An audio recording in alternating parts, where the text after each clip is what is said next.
So, the D2C growth playbook, charting the path from startup to scale up.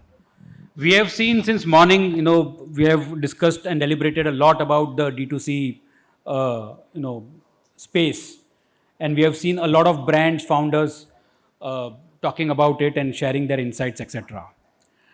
But today we'll specifically talk about from starting up to scaling up, and we are going to discuss with our partners out here, the esteemed panelists. All of them are from different segments. So first thing first, I would request our panelists to introduce themselves in a line or two what they are about. So I'll start with myself. I am Hitesh Bhatt, Dr. Hitesh Bhatt, Director Marketing and Communication and Editorial Director for Retailers Association of India. And then we'll start onwards with Kanupriya, and you all can introduce yourself about the brand, and then we'll take it ahead from there.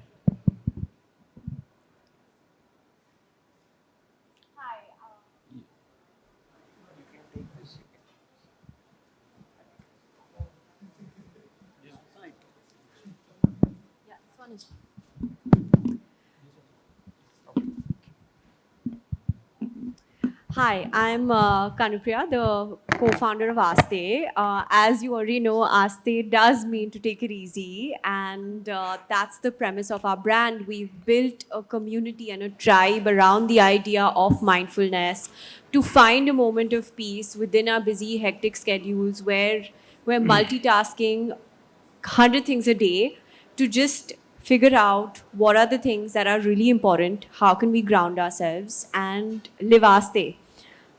So our brand is primarily focused on women, and we are sustainable and size inclusive as a brand. Okay, yeah, sorry. Yeah, Come on. so just adding sustainable here has taken us almost a year and a lot of innovation, and it's been quite a struggle, but happy to be here and happy to represent Aste on this panel of all men. Yes. Yeah. Bummer, Sulay. Hi everyone, I'm Sulay, the founder of Bummer. We are based out of Ahmedabad. Bummer started off as a very sort of simple ideology to instill fashion as a part of a very monotonous category of underwear, kind of dominated by few 4-5 odd brands. And we continue working on the mission every day. We make super funky underwear for men and women. That's our primary product. We of course extended the brand to loungewear and sleepwear and so on and further categories. But great to be here. Thank you so much. Akash. Hello everyone, I am Akash Agrawal. I am the founder of Zoff Foods. I come from Tier 2 city, Raipur, Chhattisgarh. We are into manufacturing of spices and trying to change the way spices was being consumed from so many years. We are one of the few first e-commerce brand in spices. Apart from that, we are the first one to introduce Ziploc packaging in spices. It's been 5 years we are in the market, and we featured in the Shark Tank season 2 last year. Thank you. Yeah, we have Kshitij. Yeah. Hello, I'm Kshitij. I'm a co-founder at Naagin Sauce, which is India's first truly authentic hot sauce. Our mission is to take the best of spicy food culture in India and bring it to the world. Truly Desi, we have got Mohit. Hi, I am Mohit Rathod, co-founder of Truly Desi. So we are into A2 dairy products, organic groceries and vegetables. So we are a farm fresh brand. So everything is directly supplied directly from the farm to the consumers. And I'm very happy to be here. Thank you. Rishubh. Hi guys, this is Rishubh Satiya. I'm from Plix. Plix is a plant-based nutrition company looking to make nutrition fun and like tasty. A lot of you guys would have heard about our apple cider vinegar product. It's become like a fairly scalable product doing around maybe 100 crores plus in revenue. We just recently got acquired by Marico around 2 months back for valuation over 500 plus crores. Okay, Bhuman. Hi, I'm Bhuman Dani. I'm the founder and CEO at WickedGüd. We're on a mission to unjunk India one kitchen at a time. The product promises wicked taste and good ingredients. We've made pasta and noodles out of dal, chawal, chana, oats and atta, the basic constituents of an average Indian meal. Here to learn more from all these people and try and give as much experience as I can. Thanks, Bhuman. So we have got spices, we have got pasta noodles, we have got A2 dairy vegetables, we have got plant-based nutrition. वो सब खाने के बाद we have got innerwears as well, and then we have got athleisure, so that I'll have to run in that athleisure to ensure that I stay fit. So, but these guys have have achieved something credible, and they have just started, is what many of them said. We'll start with the first question, and that is laying the foundation for our topic, that is startup to scale up. So scale up pe to will come in the second part, but let's start with the startup part, and that's the foundation of it. So what are the basic criterias for individual panelists out here when they decided to enter this category? For example, if I have to ask Kanupriya why athleisure, or I have to ask Bhuman why he used the word atta and pasta noodles of atta, etc., not maida. So I just want to know, because ultimately at the end of the day we are in a business, and the business has to be scalable, and we want to know in the subsequent part how it will be done and why it will be done. But now, what was the need for you to enter this, and what was the math behind that? First thing is, how did you lay the foundation? So we start with the foundation question with Kanupriya. So Aste actually started as a community, and we were deep in the middle of COVID, and suddenly my co-founder and I realized that there's tons of stuff that we're having to take care of by virtue of being women. So we had our work. We had to remain healthy throughout COVID because immunity is very important and blah, blah, blah, blah, blah. Mental health was at an all-time low, so that needed attention too, and we were constantly living at home. So all your home stuff and maintaining your house and then your family, and then everybody wants to catch up, and your friends are also free. They also want to chat with you. You're losing touch with the world and stuff like that. And there was just a lot of stuff happening, and we decided that there is a lack of mindfulness, which is leading to a lack of mental health. And when we started speaking to the other women in our lives, we realized that women are probably the only ones who are thinking during their last meeting of the day that what should I make for dinner today? What should I instruct them to make for dinner today? Or before sleeping in the night, we're thinking, what are the things I need to carry when I leave the house tomorrow? Because almost every activity requires a uniform, whether you're going to drop your kids off, whether you're going to the gym, whether you're going to work, maybe if you're going out after work, or even sometimes if you're cooking or doing housework, you want to wear something different. And we started to put these thoughts out there, and we started to grow a community and a tribe of women that resonated with there being a lack of mindfulness in society. And as this tribe grew and we saw phenomenal response on our Instagram, we saw a lot of people coming out and speaking about this. That's how we started our podcast, because there were great stories coming out of it. And then we realized that one of the easiest iterations that we can do is at least create clothing that can take people from morning to night, that they can sleep in, that they can live in, that they can move in. And that's when we came up with the concept of athleisure. That was a solution to the problem statement. And then we realized that fast fashion and the fashion industry is contributing to global warming. It is the #2 contributor. And so we spent a whole year in R&D to be able to say that we are a truly sustainable company. Thanks, Kanupriya. Sulay, what is the need that you identified in the market? So as I said, right, for us, the need was very straightforward in terms of consumers being consumers of all age groups, right? And I think the question that sort of sparked this was the fact that me being a 22-year-old son would be wearing a jockey underwear, and my 60-year-old dad also would be wearing a jockey, whereas all other fashion choices of my father versus mine would be very, very different. I would wear, let's say, an H&M or whatever brand, and he would probably be wearing a Raymond or an Indian Terrain at the end of the day. While all external fashion choices varied, I think there was the internal fashion choice that remained consistent across age groups of ranging from 20s to 40s, 50s, 60s, etc. And I think that's where we saw the problem statement that, as a brand, we're the last of the apparel category that is yet to be disrupted. Even something as basic as socks has been getting disrupted left, right, center over the last 4, 5, 6 years in India and globally, of course, for north of a decade. So I think that's where Bummer really comes in and sort of putting that fashion angle to the whole category of boring and monotonous. Okay, fashion angle to a boring category, but it's a compulsory category. Everybody has to have that. Having said that, we'll go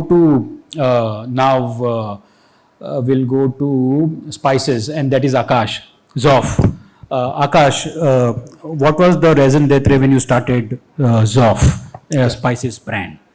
So I come from a family business background that's manufacturing of steel. But that steel never excited me. So I always wanted to start something of my own. And like 10 years before, startup was something which was in the trend. So, and there's a slight difference between a business and startup. When you're doing a business and adding some value to it, it becomes a startup. Whether in terms of innovation or maybe in terms of convenience. You are able to provide convenience in the same product. So when I started my research that I want to do a startup because I'm not liking the steel industry. So food was something which really excited me because while doing my MBA in Australia, I came to know that the standard of food in Western countries and India is very different. In India, they don't have any standard facilities. It's a highly adulterated market and people are able to sell whatever they want to. So while my research, I found out that spices is such a category which is the most adulterated in India.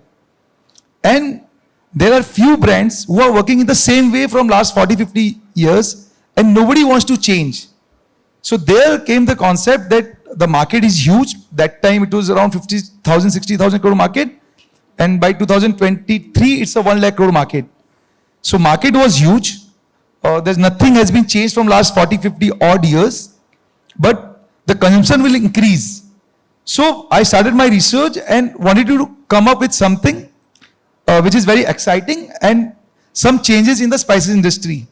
So firstly, I found out that the packaging, the most important thing in food industry in today's time, it was boring. And spices as a category was also boring.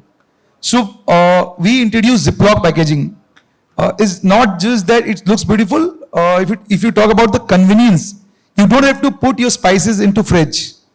If you open your fridge, you'll find there are so many type of spices. In the box packaging, is once open, you have to keep in fridge. But spices are never meant to be kept in fridge. So the convenience which we solved was really effective and customer liked it that, okay, for the first time we are getting something. The technology, the way the spices was being grinded was at a very old technology in a hammer mill concept. So we introduced school grind technology. So the concept was the market was big. As you can see, it's a 1 lakh crore market as if now. There was immense potential and customer wanted something new. So we came up with all these things and created a product Zoff and that's in the market. Thanks. We'll go to Kshitij for Naagin. Hi, Kshitij. And I want to know, and we all want to know the name Naagin, it's very interesting. So we see everybody smiling. So please answer that question, which you must have answered at least 10,000 times ever since you have created this brand. As long as everyone remembers us, that's the important That's thing. the bottom line. So I'll answer your question in the course of my explanation. Sure, please. So our story began with a very simple request. I went to my friend who's been in the food business for a long time, and I asked him, bro, mujhe ek hot sauce ka recommendation de. I can't find anything that I like over here. From that, the conversation sort of started going further, and we realized that there's a gap that exists. We weren't sure that we wanted to fill it yet. But the more we looked into it, the more we realized that India is the largest consumer and exporter of chilies in the world. But we have no brand that represents that culture of spicy cuisine. In fact, it's not one cuisine, it's 100 cuisine.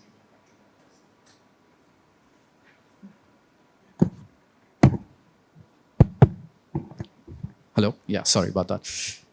So we realized that there's definitely a gap over here. Then we looked into it further and we realized the gap is not just in the branded packaged product. It's also in the very ingredients that we use, right? We're a spice and chili loving country, but we, import habaneros and jalapenos and chipotles and like all of these chilies from around the world. And these are great chilies, but we have amazing ones here that are just not branded. Because we get them at the local market, we tend to underrate them. But these chilies are amazing. People spend a lot of money on exporting them as well. So that was our goal. Our mission became to represent the best of this culture of spicy food in India and make heroes out of the individual ingredients that make up our products and pay homage to the cuisines from which these chilies come as well. Thanks. Sorry. And finally, to answer the question of why Naagin, when we realized we wanted to get into the hot sauce business, it was a very simple thing. We can't be, sauce manufacturing company limited. We had to come up with a name that's memorable, that's a little tongue-in-cheek, that resonates. People hear the name and they think of a dance or a TV show or something from their experiences. And that's what we were going for. We wanted something memorable, something that resonates culturally, and something that's a little tongue-in-cheek and it's, catches your attention, which hopefully I did with that. Yes. See, everybody remembers that. Mohit, truly Desi. What about you? Or was it "Kha ke aadmi nachna chahiye"? So something like that. Okay, so we started Truly Desi because of a very personal experience of my co-founder Rupali. So her daughter fell ill back in 2016. Because of milk adulteration. That was a diagnosis from the doctor. And she started looking for good alternatives for milk because she didn't want to stop her daughter from consuming milk. So, but she couldn't trust any other brand. So finally, she decided to get about 10 to 12 cows at her own farm in near Narayangaon, Nasik. So that's how it all started, and she was getting somewhere about 50 to 60 liters of milk every day, and her requirement was about 1 to 2 liters. So rest of the milk she started distributing to her family, friends, relatives, and they all started liking it. In fact, they liked the taste, they liked the consistency and everything about the product. And that's when we realized that this can be turned into a business. And then we decided that let's keep the name Truly Desi because it sounds very native as well as it has a global touch to it. That's how Truly Desi started. And coming back to what we actually looked into when we started this business, we always wanted to have a very good team when we wanted to start this. So we focused more on hiring people, the right people, who fits into the role, and we wanted people who are very passionate about organic food and who want to change the basic food habits of the consumers. So that's how. Rishubh. Hello. So I think Plix was started prior to COVID when there wasn't any major player in the plant-based nutrition space. And while there were brands like Muscle Blaze, GNC, right, which seemed very intimidating to the normal millennial to consume, but there wasn't any clean natural nutrition brand out there. We're the first guys to launch plant-based protein. So the thesis here was to make nutrition less intimidating because you're concerned all the time, what am I having, right? Does this have something which will affect my body? I don't want to be so muscular like most of these bodybuilders out there, right? Should I consume this product from these other brands or not? So that was the thesis why we launched Plix, make a clean, natural, plant-based brand. And overall, the journey has gone to make sure that you also have fun while consuming it, right? So one, the brand is very non-intimidating. We've taken very boring ingredients like apple cider vinegar, which is a liquid, right? And which, if you consume right, you will never want to consume it ever again, right? It smells. If anyone's had vinegar, they'll know. But if you have our apple cider vinegar, right, which comes in an effervescence form, it's like a great fizzy drink with no soda and helps you with the same benefits of apple cider vinegar. So we made it's so what we've done with Plix at this point of time is try to solve a fact that nutrition is extremely intimidating and you don't feel like consuming it, right? Because you feel sick when you're consuming tablets, or that's a thing you'll get. But when you consume Plix products, right, they're fun, tasty, and also something you want to consume every day. I just have ACV just for fun. It's so tasty. So that's what we looked at as a need when we started off. Yeah. Bhuman. I think everyday eating today is a buffet of suboptimal choices. I think our food chain is broken. The empty carbs, the sugar, oils, and artificial elements that one can't even pronounce made me think twice before consuming them, let alone my family. Take any consumer packaged food, you will see 4 predominant ingredients: maida, oil, sugar, and chemicals. I think our families definitely deserve better, which is how we were born, with the mission to unjunk India one kitchen at a time. And since the brand promise was wicked taste and good ingredients, we named ourselves WickedGüd. The core of what we are trying to build here is, I think, solving problems in every household. Kids want to have junk food every day. Mothers want to give them nourishing meals. Kids end up dictating consumer behavior, while mothers end up domesticating junk. So if there's a way of getting a win-win situation, I think you're solving a real life problem. Now, in terms of categories, which ones to enter, which not, we went more from an elimination methodology where we looked at the world of categories and then certain parameters that eliminated them. For example, market size, growth rate, net operating margin, penetration both online, offline, average order value, since it was an online first brand. There were certain categories left. As much as I'd love to change the world, there are limitations from a manufacturing perspective, from a ingredient perspective, which eliminated certain other categories. For example, we looked at ketchup, but to make sugar-free, preservative-free ketchup, you need a capex of about $1 million. Couldn't do that at day zero. I think lastly, the primary drivers of consumption in this country for food and beverage remain to be taste and price. Health is coming up, but it's still more of a discovery more than a driver of consumption. So anything we entered, the taste had to be very similar to some of the rank 1 brands or the legacy brands as we call them. And in terms of price point, we had a thesis for every category. So basis all of this, we were left with about 5 or 6 of them. We'll definitely do most of them through the life cycle of the company, but began with pasta and noodles, and now we're doing chips and spreads. Thanks, Bhuman. So the first fundamental for a startup is solving that problem and laying that foundation. We see all our 7 founders have laid a perfect foundation by, whether it is lack of mindfulness, or whether fashion had become boring, or whether there was adulteration, or whether packaging was boring, again adulteration in the milk category, or chilies or the spices not branded, or making heroes out of the spices, that was something there. Nutrition was less intimidating, or unjunk India. So all these are the positioning, or we can say the gaps or the problems that need to be solved, and these founders have tried to solve this, and till now they have been successful. But what's next? How's the growth going to come, and where they are currently and where are they supposed to go? So we'll ask this in various bits and pieces. But let me start this with Rishubh. Rishubh, you have been acquired by, you said, Marico. And so we can start with you, and I wanted to know more about that. What was it that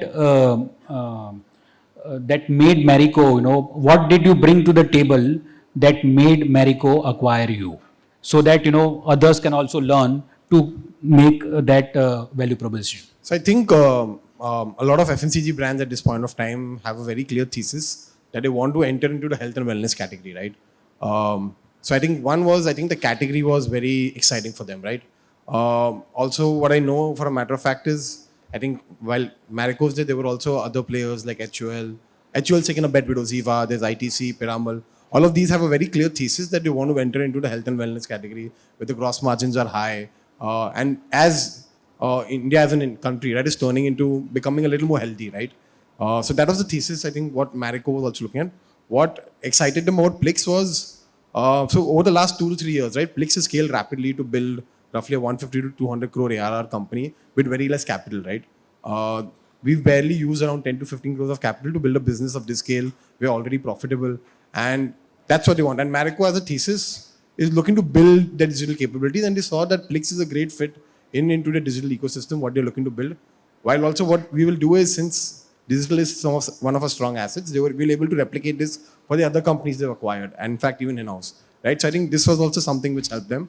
And so I think while Marico, right, is very bullish on Saffola, right, which is their masala oats, the category they have the good oils, which is their, right, better for you oils. So they want to invest in better for you foods. So I thought Plix was a very clear fit in. For me, what excited is, so we've cracked online, right, and we scaled online to roughly around 200 crores in 2.5 years. For me, the next leg of growth, right, which would come from retail. That's something which me and my co-founder Akash have no clue about, right? How to crack retail, build it. This is all built online. So we wanted to get into a partnership with someone who would help us scale rapidly, right? Today we are in talks with Marico to enter into 1 lakh stores over the next 6 months, right? And rapidly scale retail. And that's where we believe the next leg of growth will come, right? And hopefully in the next 2 to 3 years, we'll be able to clock a brand which is doing over 500 crores in revenue and scale fastly as you look into retail. So for me, that was the thesis with Marico.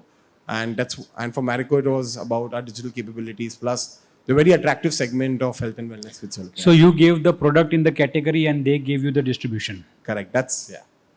Right. We'll go to Bamar, Sulay. What is so special about you in terms of the brand Bamar that that is going to be the next jockey? So I wouldn't say the next jockey or anything. It would be great if that's the case. But I think the idea here, as we were talking earlier, was that how do we build a brand very, very specifically dedicated to the younger generation of India today, right? I think because, again, the thesis is built around millennials, next generation consumers, largest population of India today, more disposable income than any other sort of generation, etc., right? That's the broad level thesis probably for large part of D2C brands is what I believe. But for us, I think the idea is how do we build a very, very specifically dedicated brand for the younger generation, also in very specifically in the underwear space, right? Why I say this is because the immediate next step for us potentially could be make everything under the whole realm of apparel and become a generic apparel brand, of which there are probably hundreds of thousands of them in the country today, with little to no differentiation, of course, designs, fashion, etc., but the barrier to entry is very low at the end of the day. The possibility of duplicacy, replication, etc. becomes extremely common, right? Unless you're already a very, very big brand, someone like a Zara, you probably don't care, right? I mean, even if you build like a plain white t-shirt, you're going to sell a few lakhs of pieces every single month, right? Because the brand's already built. So for us, I think the idea is to go very horizontal, expand very horizontally, be known as the underwear brand, right? Today, Jockey makes everything from athleisure to women's underwear to kids underwear to everything, but they're predominantly known for their men's underwear. That's how the brand has been built. So I think for us, that is the vision, that given the fact that this is one product that every single Indian wears, and that could be one common thing across the country. Someone could like to wear shirts on a daily basis or polos or t-shirts, but underwear is something you can't really skip at the end, or you can't have an alternative to at the end of the day. So clearly the market opportunity is very large, and I think that's the building horizontally for underwear, I think is what we aim to do over the next 5-7 odd years. Market opportunity is very large. With that, it reminds me of Akash. The largest market opportunity on this panel is with Akash. And Akash, what is your strategy? Can you just throw some light on this opportunity, please? Yeah, so it's been 5 years, and as I said, like, we are an e-commerce first brand. So the first part was to get listed in all the e-commerce platform, to have a base where we can sell our product. Because for a new brand, it's become difficult to be present everywhere, because normally this e-commerce brand, they hardly entertain you. So we have reached to a certain stage where we have a decent presence in all the e-commerce platform, and platforms like government institutions like CSD, CPC, where we have made our presence. Now to scale up, the major task is to leverage that e-commerce platform, because we have got a decent business as if now, and we'll be touching our 100 crore ARR this year. So the next step will be to use that platform in a very aggressive way so that we can reach to the full potential of that platform. Apart from this, for all e-commerce brand to scale up, offline is important to become an omni-channel brand. So we have started working on the general trade also, because the major business in India, that's come from a offline space. I guess 15% business comes through online and 85% business comes through offline. So offline is such a space where you can't ignore. But to start with, sometimes it becomes very expensive. So for us, e-commerce was the route. Now to scale up, leveraging the platform plus the offline space where we have just started working. Because the market is a 1 lakh crore market and it's growing at a CAGR rate of 11 to 12%. So we'll be getting the market space also, and the popularity in the brand as it will grow, will get that share also. And this will lead to the increase in the share of the Zoff. Mohit, I want to ask you about the milk part and the A2 part, the truly Desi part. How are you planning to grow? You mentioned that your partner got some cows subsequently, and this. Right. So you have your own. So in manufacturing, make or buy. So you have decided that you are going to make, have your cows, etc. So are you going to be on the farming side and that part of it, or are you going to be on the other side, or both? So we'll continue to work on the farming side, but of course not everything on our own, because that's actually that's quite difficult. So right now we have about couple of farms of our own, where we have about 200 to 250 odd Gir cows. The rest of the milk comes from other farmers, where they follow the SOPs given by the experts as well as from our production team. Till now we have been focused only on our online sales through our application, through our website. Now getting into quick commerce, Blinkit, Zepto, Big Basket Daily, BB Now, there are a lot of players coming in that space. But we have always felt that the larger part of the market resides in the physical retail stores. And that's what consumers prefer. They want to go to that departmental store, they want to buy milk from there and then, get it home. So what we are looking at right now is we are not in a hurry of, expanding our base to multiple cities. We want to expand vertically. We want to go in depth in both the cities we are functioning right now, Pune and Mumbai. Though we are planning to start Bangalore really soon with the products which have good shelf life of about a month or so. Talking about the future plans, so we are working a lot towards sustainability. In fact, most of the electricity expenses at our farm and energy expenses at our farm is taken care by biogas and its production. So we are also helping farmers in forward integration and backward integration. We'll always continue to do this. So it's more or less we are trying to create an ecosystem for the farmers as well as the consumers. So, a good transaction of organic food products as well as dairy products can be done. Thanks. Kshitij, you have the category of sauce. 2-3 questions. One, will you be expanding to any other category? That is one. And sauce, first is sauce as a category. How do you see the market potential, and which all areas or geographies you are going to be, present? And one common question which I want to ask everyone is about their online and offline sales as a percentage. But we can start with Kshitij first. So definitely sauce is where we've started, but it's not where we're going to stay exclusively. Yeah. That being said, the sauce market itself is growing very rapidly in India, partly due to the fact that it's still a space largely unorganized. And this, I think, applies to not just the sauces, but a lot of the products that we're exploring and just generally the food space in India, where our branded and organized component is still relatively small. Now, when I'm talking about myself as a condiment manufacturer, the condiment culture in India is not really sauces. It's chutney and achar. Yeah. And these are categories that are almost entirely unorganized. So one aspect of it for us is just bringing an organized branded approach to a lot of things that are already proven to be successful in the sauces or associated spaces in India. We're definitely looking to branch out beyond the sauce. We have identified a good cachet for ourselves as the guys who understand and know spicy flavors and can bring them to you in new and innovative ways. So we want to capitalize on that and build on that by creating other products that could also use that same characteristic to be applied to them. So the most recent thing that we've done in this area is a co-branded product with 2 Yum chips. We launched a Bhut Jalokia chips with them, which is only about a couple of months old, but it's received a great response from the market so far. And it shows that our expertise and our cachet does not need to be restricted to the product that we started with, but wherever we go has to stay true to that same identity that we created. Good.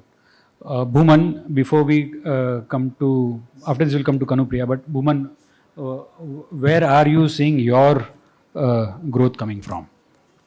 Again, I think it's offline. Currently, we're an online-only brand. We started offline about 2 months ago. Okay. So it's fairly young in that journey. But given the AOVs that our products have, 30 rupees, 35 rupees, 100 rupees, it's not online friendly. Yes. Maybe quick commerce friendly, but not online as such. So I think the even if you look at the market for these categories, I think it's 95% offline and 5% online. So the faster we get into omni-channel distribution, will be easier to scale up cash efficiently. Okay, so omni-channel is the solution here. Kanupriya, what about you? What about Aste? Will Aste be Aste in growth, or it will speed up? So what's interesting for us is, as a community first brand, it's our responsibility to go to the consumer, right? So whether the consumer is, when we started, our consumers were primarily our tribe, the people who have already resonated with us, who are already following us on our platforms, things like that. So it made sense to go D2C first. It made sense to be on our platform, be online. We could reach them in a quick and easy manner through this process. But as time has gone on, we have been experimenting with offline sales through pop-ups and through shop and shop and things like that. And the response has been great. It's actually amazing to have customer interaction and feedback in real time. So that's something that we have really been enjoying, because women are brutal. Let me tell you that. They are really brutal when it comes to product feedback. And so that's been an amazing journey. And we are looking at a lot of growth coming through offline in the future. Okay, so fairly clear that the growth is going to come from offline. But now let me ask you a very, very operational question, and that is, we all are talking about growth, but how do you handle operational challenges, especially related to delivery and order management and stuff like that? So and this is a common question, and if in 2 or 3 sentences everybody can give us an answer about how you are going to handle the operational challenges when you are going to grow. So, anybody, we can start from Bhuman and then, take it left to right. I don't think there's a playbook answer to this. I think everyone will agree. And we want to know that, because each and every one of you is in a different category. But if you are not able to handle these operational challenges of delivery and order management, then you won't be able to scale up. So we want to know your strategies or your thoughts, how you have planned for that. I think with growth comes chaos. So Yes. I think first is how to manage that chaos. So it's more a mindset shift than actually doing the work. I think automation helps in some ways. Yeah. We run Unicommerce, which is a tool which helps us with inventory management, warehouse management. So we have track of, GRN of all of our individual components to the time we actually sell it to consumers. We have complete visibility on the entire flow of inventory. I think that's very, very important. Otherwise, you'll go crazy with Excels and probably have 2 or 3 people just managing that. The second is the customer satisfaction part, which is, whether or not you like it, there will be goof ups, there will be issues, there will be, human error at a warehouse level, which you'll have no control over. So to resolve that and resolve that in the most cash efficient manner, such that the customer is at the core, is critical to success. And I think lastly, it's about retention. How do you retain consumers beyond a point? I mean, yes, discounting is one great way of retention, but I don't think that's the only way of retention. So we use certain tools which help us with reaching out to certain customers, where we break them into buckets, whether they're loyalists or people in hibernation or people who sort of ordered for the last few months and not ordered again, and different tactics for different customer subsets. So I think these three parts is critical to identify and get an SOP or a solution in place so that Sure. each of these are taken care of. Sure. Kanupriya. I think fashion has relatively different challenges, and I'm sure you would agree, compared to food categories, because it's not really a perishable product. For us, the logistical challenge really comes in when we say that we are size inclusive, because if a pair of leggings is going to be available in 24 sizes, your warehouse is going to be a little confused. They are going to need more bins to stock your product, and there is going to be a little bit of confusion on the consumer front, because a lot of the innovation that we've done is not in terms of breadth of sizes, but also in terms of length of sizes, because the average consumer in India as women is shorter than the average global consumer. So we had to create multiple lengths, and women are not typically used to having this kind of luxury, so that drives up your rate of return. And so that is definitely a challenge in fashion when you're looking at returns and exchanges, and that took us a while to kind of circumvent, but the key really is education for the consumer, and always having support available, having our CRM team that is robust and strong, and reaching out to them and making them feel like they are heard. I think that is the key for us. Sulay. So for me, I think while everything that they've said makes a lot of sense, and I think right from the post-sale experience to CRM and inventory management, supply chain, and everything, I think as we scale up, right, I think there are two things that we've at least thought, because I think fashion inventory is going to be one of the core sort of components to keep the circulation ongoing, right? And that is also across multiple sales channels, let's say marketplace, D2C, offline. Maybe as we scale up, you go international as well, and you warehouse with multiple sort of location. I think there are two things. In my opinion, either we control the entire supply chain, not the first mile, last mile, but at least the inventory supply chain cycle. We either sort of set up our own manufacturing setup, at least, if not the entire setup, but at least some part of it. Quality, of course, and B, in terms of timelines, because I think with fashion, one thing is for sure, timelines are really messed up with factories. They tell you they'll deliver today, it does not come for another 25 days, that's for sure. Yeah. And I think, or the second option obviously is either have a vested interest for a factory in your company, a large scale factory, potentially investing in you, partnering with you, having a vested interest, supporting you in your long-term growth. So I think these are two options that I've potentially thought that as we scale up, I think we'll either be on either side of these. Akash. And please give this as per your category, your business. So anyways, all three of them have given, but I'm just reiterating the question. As per the operational challenges as per your business. Yeah, operation differs as per the industry. In our case, when we started, the operations was very different as compared to the operations which we are doing right now. We have our own plant, and we were manufacturing it, we were selling it to distributors, to the e-commerce platform. So when we started D2C with Cred, so that time we were getting like 5,000, 10,000 orders. But after a few months, there was a time where we got around 1 lakh orders from the platform. And that time we realized that the operations which we were doing before and the operations which is required during that time is totally different. But tech was enabled that time.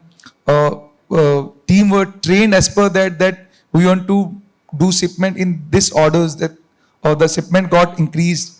So after that, there was a time where we got more than 1 lakh orders, and our team was trained for that.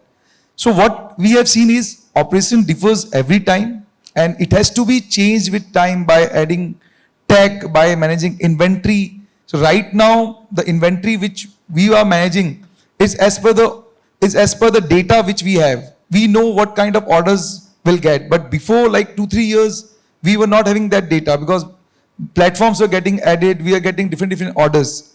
So it differs with time, and as you progress, you'll have a better understanding, and it's improved as you go ahead.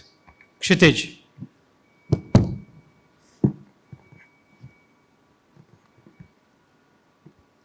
So definitely, I'll echo a lot of what my fellow founders have Sure. stated beforehand. Especially, a lot of what Bhuman said. As a food manufacturer ourselves, we share the similar issues and concerns. So not to say that those don't apply to us. I just won't dwell on it too much since they've already been mentioned. Sure. But I will highlight that a couple of things that we ourselves see as pain points for us as we scale up come from manufacturing and supply chain management. Manufacturing, because we do manufacture our own products, and we're aware that as we scale up, the facilities that we currently operate in, not just in terms of capacity but also in terms of operational flow, are not going to be sufficient. Yes. So that's something that we have our eye on, and we're working with experienced, knowledgeable people on this. There's a lot of data-centric approaches that we're looking to take to make sure that we avoid making the mistakes that, like the low-hanging fruit of mistakes. We don't want to make them. We want to go in with the best informed perspective. And similarly on supply chain management, it's very important to us that from day one, we've highlighted the premium quality of our products. And that only comes from high-quality ingredients. There is no two ways about it in food. So we've done really well to establish a reliable supply chain for some of our key ingredients that are not, commoditized and available freely on the market.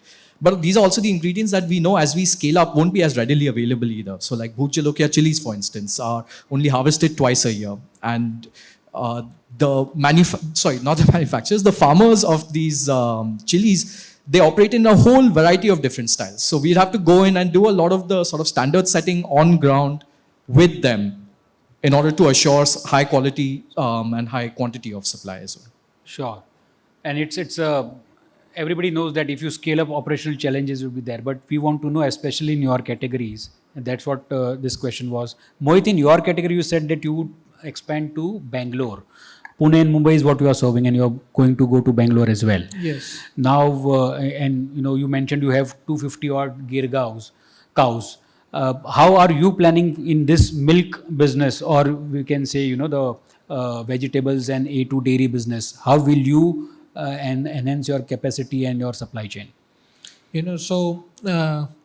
We have basically a lot of SOPs set at our production facility.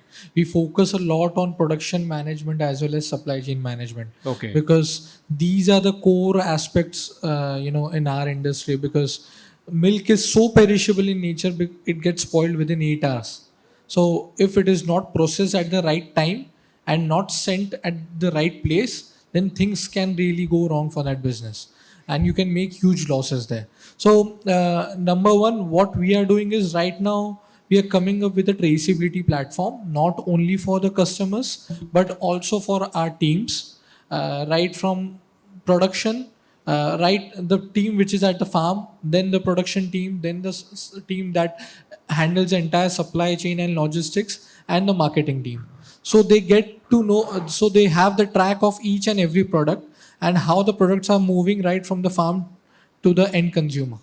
And it will help us to optimize a lot of things at our end, because there are times in India during Diwali, consumption of milk goes up because a lot of people, they make sweets at home. Most of the festive seasons, our sales are very high, demand is very high.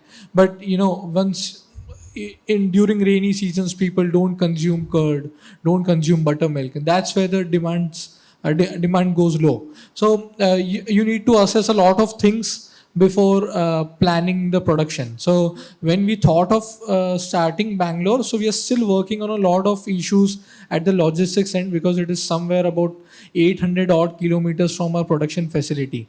And how can we supply a perishable product like milk to Bangalore? So we are still figuring that out, but we are quite ready with products like paneer, buttermilk, which have about shelf life of about 10 to 30 days, that can be supplied to Bangalore and can be directly delivered to the consumers. Rishabh, for you, it would be easy to scale up. Now we have got a big, so I think that I can say maybe after 6 months. But what I'd say is, I think operational challenges are good problems to have, right? Because operational challenges will only come when you started scaling up, right? So it's a good problem to have, and more than excited to take it up if it comes. For us at Plix, right, whenever we face any issue, right, what we try to do is we try to tabulate it, and like most of my fellow founders said, right, if you put it into dashboards and data, right, you know where you're going around, where the demand is going to come based on your last 6 months of experience, and it's very easy to solve. So I think operational challenges is not a major concern for us, honestly, in terms of order processing or supply chain. These are problems solved with data and getting experienced people on board. The biggest problem to solve is growth, is what I feel is the biggest question to ask, right? And if you can solve this, I think operational challenges will be solved. So that's it. okay, you spoke about growth, and this is the last question, and this is about financial and growth metrics. If you can't measure, you can't manage. So I would be asking all my panelists, and you all can give only the matrices that are required in your business or the matrices that you use. So 2 things, matrices that you use or would be required in the near future. So using those KPIs or whatever those growth metrics are, you can share that with us. And how do you define that? So we will not get into the definition part of it, but what are the KPIs or the metrics that you use? We'll start with you, Rishabh. I think growth is the biggest lever for scale, right? For a digital brand. I think most of us are digital brands, right? So what I believe is to solve for growth, you need to first get PMF, which I think is very standard. But after you get PMS, right, when you start scaling up, you need to make sure your flywheel is working, right? So how do you get the right unit economics to build a digital brand, right? Can you get your CAC in control? And just not getting a CAC in control at like a 5,000 rupee or 10,000 rupee budget, right? This should be able to be scaled at a level where you're spending maybe 2 lakhs a day, 5 lakhs a day, 7 lakhs a day, right? And if you're able to solve that, right, and your CAC is in control when you scale from maybe 50,000 to 7 lakhs, right, and it's not grown more by 10%, that's when you'll be able to grow fantastically well, right? So that's what we did at Plix, right? We made sure we built a flywheel where we were able to scale budgets from like 1 lakh to 7 lakh a day on a product and yet have the same CAC. So that's one thing we solved for at Plix. The second thing what we looked at is what we call is, are you profitable or not on the first order, right? So what Profitable. First order. Yeah. Okay. And you need to make money on your first order, right? Because you're not sure if a customer is going to repeat or not, right? If you make repeat. But is this a fact?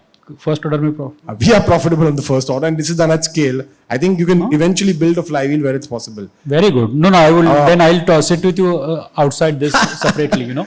So what I think what a lot of startups don't do is they try to solve for CAC, right? And they'll keep the AOV low, right? If you increase your AOV, right, you will be able to break even, which a lot of people don't look at, right? They would say, I will sell a pack of 1 at 300 and let the customer come and buy back. What you do is you'd rather sell a pack of 3 at 900, right? You'll have more margin to solve for CAC, get break even on the first order itself. Don't solve for low CAC, solve for break even. And that is okay if it's a high OV. So that's 2-3 very critical metrics you look at in a digital brand. And if you're able to get these right, you'll be able to scale. So I think that's what worked for us. Okay. Bhuman, what is your... I think very similar in terms of the online metric. There's also repeat that we probably track. But I think for the kind of business we are in, offline matters a lot. So throughput at a store level, throughput at a secondary level, repeat rolling basis at a store to retailer to distributor level. I think these are metrics that we also track. And not only at a store level and a city level, but also at an SKU level. So then you know which are the faster performing SKUs and which are the slower ones. And lastly, the days of inventory at a distributor warehouse, the stock in hand. If the stock in hand is beyond 30 days, then something's wrong with your cash management and your working capital. So to be optimized, days of inventory should be less than 30 days at every distributor. This is of course not during Diwali and this festive season, but in normal course of business. Sure. Kanupriya. I pretty much agree with what Rishabh said and what you said, because it is important to look at repeat customer, but at your very first order, there is that's your first break even, right? That's your first point of contact. Of course, for us, AOV is a little bit higher in fashion than in the food category. And so it is something that is relatively achievable. The other metric we track quite fanatically is our community number.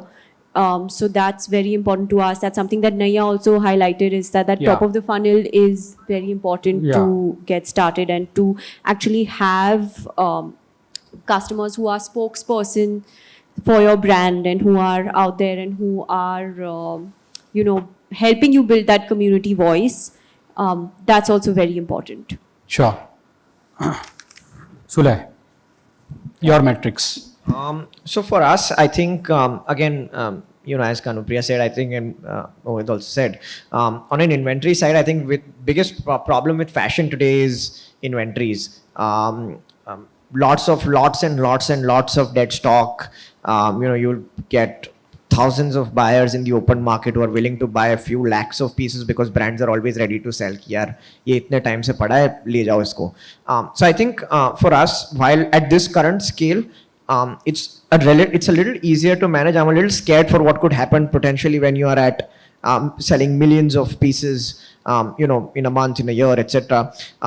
But I think for us, the way we try and track this is if there's inventory, anything beyond 6 months, even if it's great inventory, we try and push it out even if it goes out at a loss, because I think for us then cash circulation is way more important rather than actually holding on to that money, that inventory. So I think anything beyond 6 months is a no-go for us, and we at least try to offload it into the open market in a second slot, etc. So I think that's one key metric that we typically look at. And then the second one, of course, is for us is how do we optimize for post-click, right? I think most D2C brands, including us, always complain कि यार agency अच्छा काम नहीं कर रही है, team अच्छा काम नहीं कर रही है, एड्स पे धंधा नहीं आ रहा है, कैक इज टू हाई, आज तो परफॉर्मेंस एकदम ही खराब हो गया, कल बहुत बढ़िया था, etc. challenges, right? And we also do that, but I think we still look at post-click performance because most people don't, a lot of people ignore the post-click performance. Ads can optimize for a pre-click. What a consumer does after coming in onto your website is completely on you at the end of the day, right? In terms of how you look at bounce rates, in terms of how you look at inventory availabilities of purchase, etc., and multiple other sort of metrics. So I think, and as a part of post-click, revenue per session is one of our core metrics. How much revenue are you getting per number of people actually hitting your site on a particular day, month, etc. So those are the two core metrics that we typically look at. Akash, in your business, the percentage is 60-40 online, offline. Yeah, 60-40. So both the metrics is on both the channels, you can tell us. Yeah. So we have around 100 plus SKUs, and we try to see that which product is moving like out of 100, and we try to sell all those products through all the platforms. So that gives an extra edge by looking at the product. If a product is performing in a one platform, then we try to bring the platform in another. Apart from this, the average order value, that also plays an important role. So I keep on tracking that in which platform was the average order value.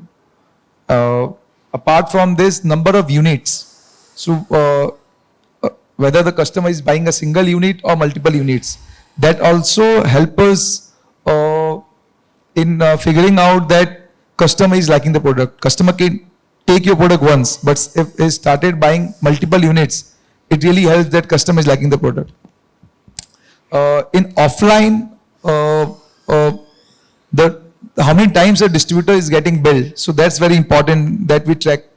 Right? Like if he's buying, let's say every 2 months, then we think that's okay, it's going healthy. But if a distributor is taking more than 2 months, then that's the area of concern.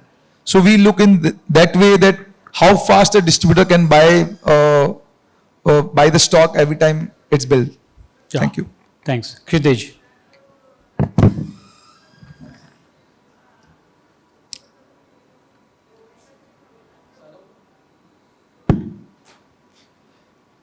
Definitely want to echo a lot of what has already come. I guess we're not really, saying anything controversial here, but focusing on focusing on AOV and reorder rates over CAC has been a big benefit to us. It's really helped us identify our core community of customers who, the D2C holy grail, right? Like the customer who returns to your website of his own accord to buy your products. On the offline side, the secondary offtake and how it connects to RTV rates, this has been supremely important for us, and it's become a major focus of us. It's also helped streamline our sales process by focusing on this metric, so we found that to be a great benefit.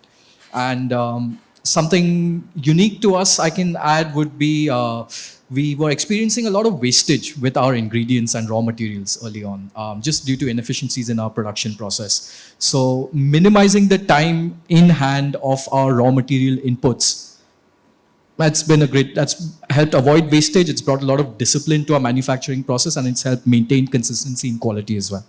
Sure. Mohit.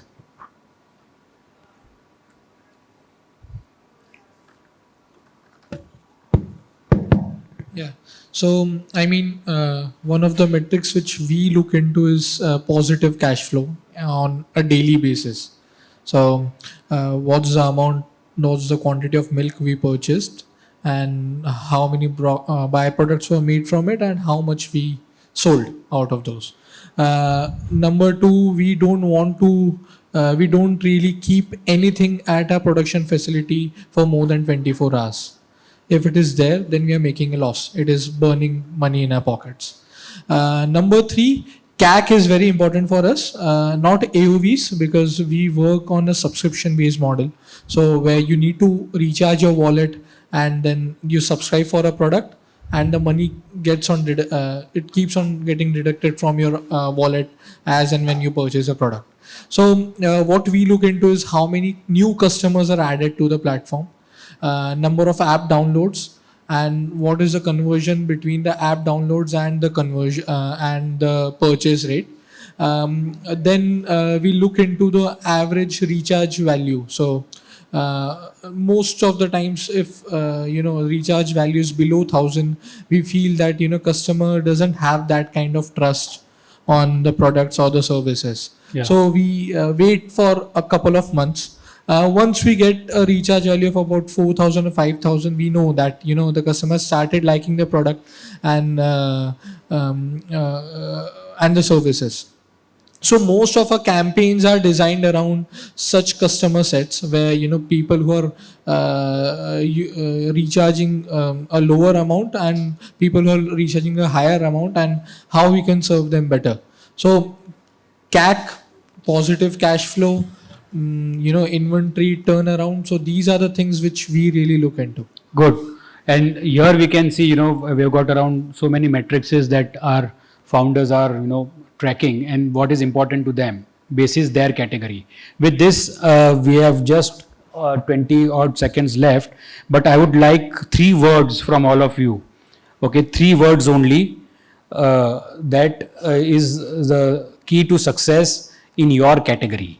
Your category for a D2C brand. We can start with whoever has the mic in hand, or Rishabh, with you. We can start. 3 words, please. Yeah. So for Plix, it's for me, it will be success. It will be unit economics on the business model. It will be taste on the product, and it will be repeat. Economics, taste, and repeat. Yes. Okay, so build a great team. Of course, you need that because that is the most important thing. Number 2, positive cash flow. Number 3, have the try to have good profit margins on your product, at least good gross margins. Yeah. You really put us on the spot here. I like this question. You can pass on. You can come later. I'd say, no, thanks. I'll go ahead. I think definitely number 1 for us would be quality. Quality of our product, quality of our service to our customers. Next would be reliability, both again, consistency and reliability in our product and our service. And finally would be innovation, because we've set ourselves out as a company that wants to create something new and bring it to the market. So we have to continue doing that. Absolutely. Akash. So in category like spices, which is one of the most outdated, the trust is important. The foremost, the trust. Second, the quality of spices, because spices has many varieties. So proper quality has to be delivered. And last, the spices is being used for taste. So taste has to be taken care of. Okay. So for us, super fast, I think fashion, so quick turnarounds, quick changes, which is probably most important, great fit. Underwear relies on that completely. And I think the third one would be great gross margins. I think someone already said that, but I think so for Yeah, you can repeat because ultimately it's business. Everything is the same. Yeah, Anup. So for me, I think it would be know your customer. That is sort of the be all end all here. Okay, know your customer. 3 words? Yeah. Very good. Well done. Taste, unit economics, and repeat rate. Very similar to what Rishabh said. Rishabh. Acha, what Rishabh said. Okay. Economics, taste and repeat. Very good. So with this, friends, we come to the end of this program, this panel. I think we had a lot of variation in the categories, but more or less we can see what the thought process of our founders are and how they are going to scale up and how they are going to measure that scale, because that's the core to success and scaling up. Some of the matrices that they have discussed or they have told us is PMS, flywheel, CAC in control, to be profitable, definitely positive cash flows, solve for break even, repeat throughput at secondary level, stock in hand, cash management, working capital management, community numbers. Okay, now this was a non-financial metrics, but it's a community number, and this metrics also has to be tracked. Inventory management, you have to take care of the dead stock, cash circulation, 6 months and beyond. If the dead stock is there, how are you going to ensure that it is liquidated? Cash circulation मतलब and धंधा तो भाई cash में ही चलता है, and कितना आप rolling करते हो. This is the normal market jingo that we all speak. Optimize for PCB, that is post click performance, and we heard about that as well. What about the bounce rate? What about the reviews? That also has been discussed. Average order value. So many times you will be able to gauge that what's your, and I like that one more point about 1,000 rupee, which Mohit said. If somebody is only giving 1,000 rupees as a subscription or just give me that means he doesn't trust me. And I think that's a very good indication that he's just trying and experimenting. The moment he gets full control or trust over the product and the service, I think he will increase it by one more number, Mohit. So don't worry. Numbers of units bought. And that is also a great indicator because you are in the business and the numbers do matter. 1, 10, 100, 1,000, whatever those numbers may be. How many times the distributor has built was a classic dealer distribution metrics for anybody who is in that game. AOB, reorder rates, secondary offtakes for offline, minimize time for raw material. Okay, so we spoke about raw material as well, and having your positive cash flow. Daily positive cash flow is what Mohit said, and I think that's the core to any business. Nothing for his business, it's nothing should be more than 24 hours because definitely it's a perishable business. How many new customers have come in? What are the app downloads and what is the average recharge value? These are some of the matrices that our panelists have suggested that they are going to keep a track of. And what are the final key mantras that they have given? They have spoken about economics, which is the core to any success. So economics, taste, repeat, team, cash flow, profit margins, quality, reliability, innovation, trust, taste, gross margins, quick turnaround, fitment, and finally the core to everyone is the customer. So with this, thank you very much for sharing all your insights today. It was wonderful to have you, at our panel. This was the fag end of the day. The panel was the last one, and I hope the audience must have enjoyed. Hugo, do we have some time to take at least 1 or 2 questions? We can. Okay. So although the and we're going to be giving prizes at the end, so please don't. Anybody has any question for our panelists? You can ask them here, or we can take it offline as well. Anybody has any question, please? Okay, so I think time's up. We will thank the panelists. Thank you, audience, for this wonderful. Thank you, panelists, for this wonderful session.